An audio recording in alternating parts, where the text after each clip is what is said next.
മൃഗശാലയിൽ പോയിരുന്നു.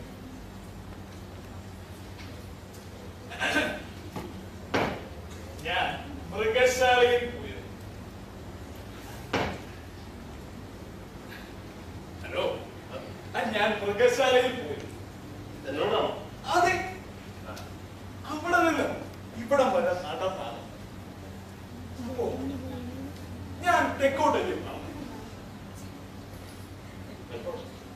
അതെ, തെക്കോട്ട്.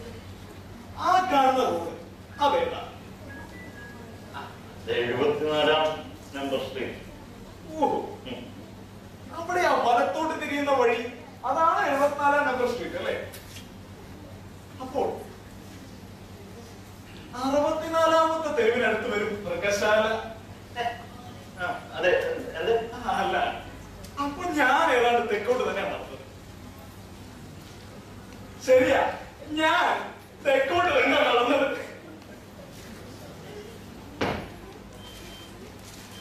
തെക്കോട്ട്. അയ്യോ, പക്ഷേ അത് കൃത്യമായിട്ട് തെക്കാണ്. ചേട്ടോ, പറഞ്ഞു വന്നാൽ വേണമെങ്കിൽ തെറ്റാകും. അത് കൃത്യമായിട്ട് തെക്കല്ല. അതാ പറഞ്ഞേ, വേണമെങ്കിൽ പറഞ്ഞാൽ തെക്കാക്കാം. അതെങ്ങനെയാ തെക്കാവുന്നത്? ഞാൻ അവിടെ നിങ്ങോട്ടല്ലോ. അപ്പൊ ആ കിടക്കുന്ന വഴിയൊക്കെ എങ്ങോട്ട് പോകുന്നതാ? എനിക്കൊന്നും അറിയാം.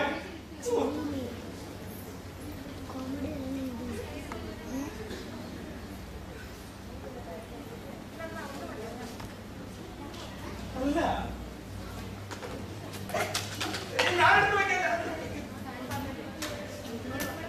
അപ്പൊ നിങ്ങൾ പറയുന്നത് ഞാൻ തെക്കോട്ടല്ല നടന്നേന്നാ? അല്ല, അത് ഞാനാണല്ലോ പറഞ്ഞത്. ഞാൻ എങ്ങോട്ടാ നടന്നേ? ഭ്രാന്ത് പിടിക്കുന്നല്ലോ. നല്ലൊരു ഞായറാഴ്ച അങ്ങോട്ടും ഇങ്ങോട്ടും നടന്ന്.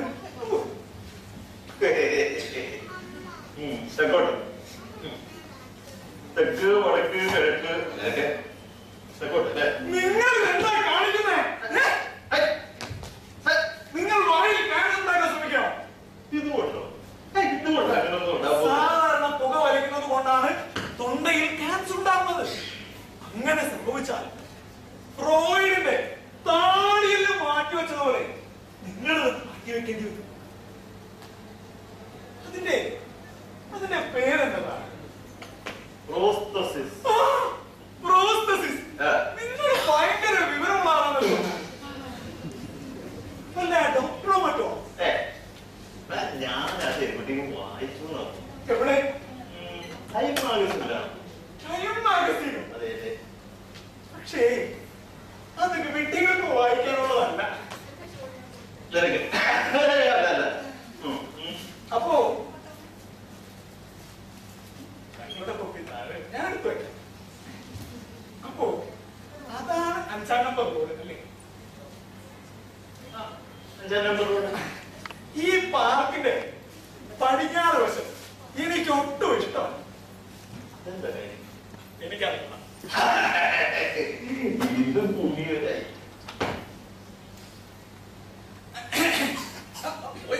അല്ല, അപ്പം സംസാരിക്കുന്നതിൽ വിരോധമില്ലല്ലോ. ഒരു വിരോധമില്ല. സംസാരിക്കും.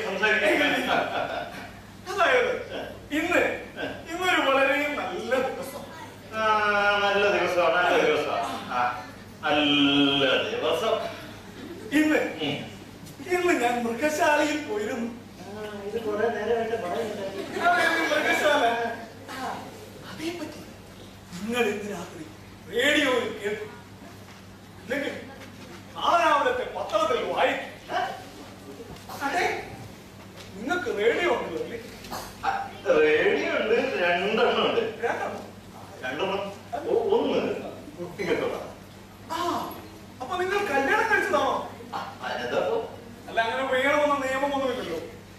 അങ്ങനെ വേണമെന്ന നിയമമൊന്നും ഉണ്ടായിട്ടല്ലോ കല്യാണം. അതെ, നിങ്ങൾക്ക് ഭാര്യയുണ്ട്, മക്കളും. 2 പേരും ആൺമക്കളായിരിക്കും. 2 പെൺകുട്ടികൾ. പക്ഷേ നിങ്ങൾ ആൺകുട്ടികൾ വേണമെന്നാണല്ലോ ആഗ്രഹിച്ചിരുന്നത്. അതിപ്പോ എല്ലാരും ആഗ്രഹിക്കും ഒരാൺകുട്ടിയെങ്കിലും വേണം. അങ്ങനെയാണ് പലരുടെയും മനക്കോട്ടകൾ തകരുന്നത്. ഞാനതല്ല ഉദ്ദേശിച്ചത്. ഞാൻ അങ്ങനെ ഒന്നും ഉദ്ദേശിച്ചിട്ടില്ല. അല്ല, എന്തായാലും നിങ്ങൾക്ക് കുട്ടികളുണ്ടാവില്ല, ശരിയല്ലേ? അത് ശരിയാ. പക്ഷെ നിങ്ങൾ എങ്ങനെ മനസ്സിലാക്കി? അതൊക്കെ നിങ്ങളെ കണ്ടാൽ അല്ല, ഒരുപക്ഷെ കുഴപ്പം നിങ്ങളെ ഭാര്യയ്ക്കോ മറ്റോ. മര്യാദയോട് പറയരുത്. താനെ ഒന്നും അറിയേണ്ട ആവശ്യമില്ല.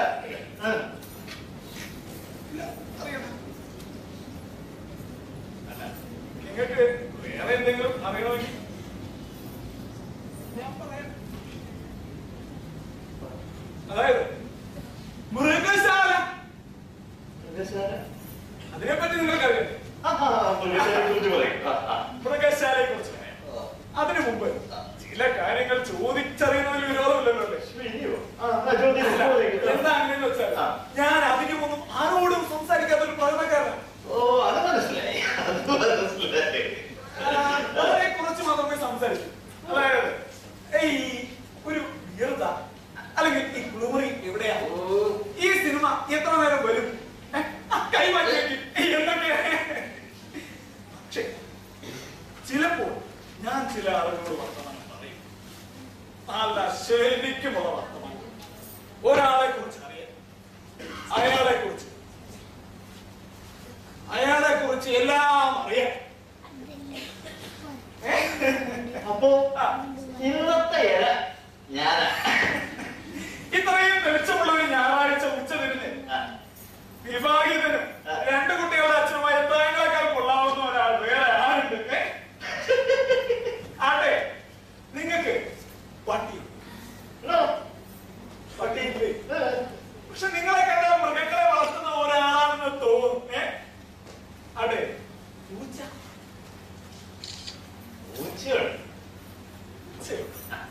പക്ഷെ അതിനെ വളർത്തുന്നത് നിങ്ങളാകാൻ വഴിയില്ല. നിങ്ങളുടെ ഭാര്യയും മക്കളും ചേർന്നായിരിക്കും. ഈ പട്ടിയില്ല, അപ്പൊ പൂച്ചയുണ്ട്. ഇതല്ലാതെ വേറെ എന്തെങ്കിലും ഉണ്ടോ നിങ്ങൾക്ക്? 2 തത്തക്കുട്ടികൾ, ഓരോ പെൺമക്കൾക്കുള്ളതാ. അവരതിനെ സ്വന്തം മുറിയിൽ ഇങ്ങനെ അടച്ചുകൂട്ടി ഭയങ്കരമായിട്ട് സൂക്ഷിക്കാം. അപ്പോ ഈ തത്തകൾക്ക് രോഗം എന്റെ അറിവിലില്ല. അത് വളരെ മോശമായി. അല്ല, ഈ തത്തകൾക്ക് രോഗം ഉണ്ടായിരുന്നെങ്കിൽ